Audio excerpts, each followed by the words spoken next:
तो हमारे चैनल में आप लोगों का स्वागत है। तो हम आप लोग के बीच में मैया रानी का एक पचरा गीत लेकर के आई हूँ। अगर आप लोगों को पसंद आए तो लाइक करें, शेयर करें, सब्सक्राइब कर लें आप लोग। और भैया अपना दुलार प्यार हमें ज़्यादा से ज़्यादा दें। भैया आप लोगों के सहयोग का हमें बहुत ज़्यादा ज़रूरत है। तो भैया अपना दुलार प्यार हमें ज़्यादा से ज़्यादा बरसाएं। तो चलें आप लोग पचरा गीत सुनें। अरे गलियाँ की गलियाँ है घूमई शीतला मैया, हो कि के न घर नाई दिया ना जलई सारी रतिया, हो कि के न घर नाई दिया ना जलई सारी रतिया, हो कि के न घर नाई। गलिया की गलिया है घूमई शीतला मैया, हो कि के न घर नाई दिया ना जल सारी रतिया, हो कि के न घर नाई दिया ना जल सारी रतिया, हो कि के न घर नाई। अरे दिया ना तो उजालाई वही मालिया के घरवा, हो कि वो है मलियाना गजरा गाछ सारी रतिया, हो कि वो है मलियाना गजरा गाछ सारी रतिया, हो कि वो है मलियाना। अरे गलिया की गलिया है घूमई शीतला मैया, हो कि के न घर नाई दिया ना जलई सारी रतिया, हो कि के न घर नाई दिया ना जलई सारी रतिया, हो कि के न घर नाई।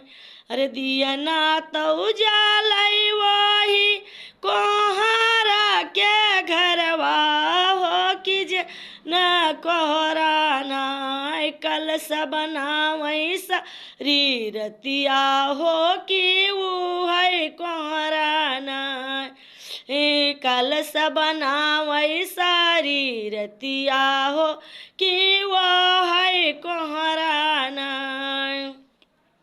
अरे गलिया की गलिया है घूमई शीतला मैया, हो कि के न घर नाई दिया ना जलई सारी रतिया, हो कि के न घर नाई दिया ना जलई सारी रतिया, हो कि के न घर नाई।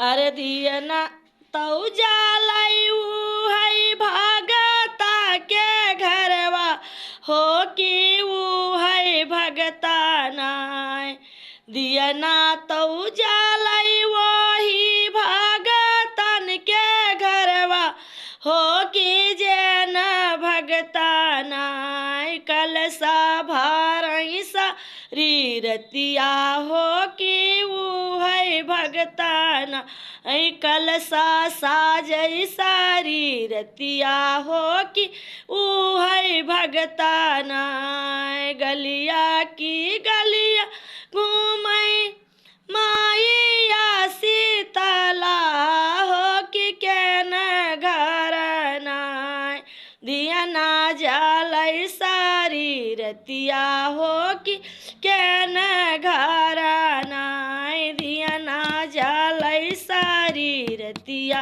हो कि के न घर नाई।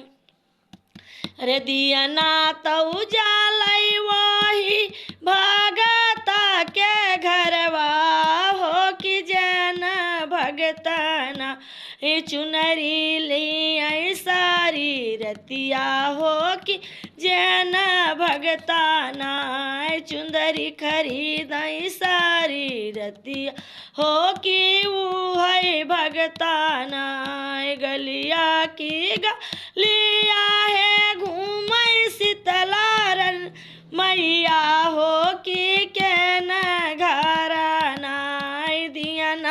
जालई सारी रतिया हो कि के न घरना।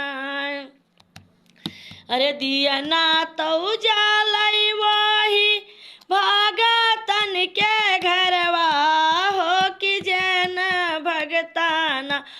पचरा गाँव सारी रतिया हो कि उह भगताना। पचरा गाँव सारी रतिया हो कि जैन भगताना। दिया ना तो जालई वही भगतन के घरवा हो कि जैन भगताना। पचरा गाँव सारी रतिया हो कि वही भगताना। जय माता जी।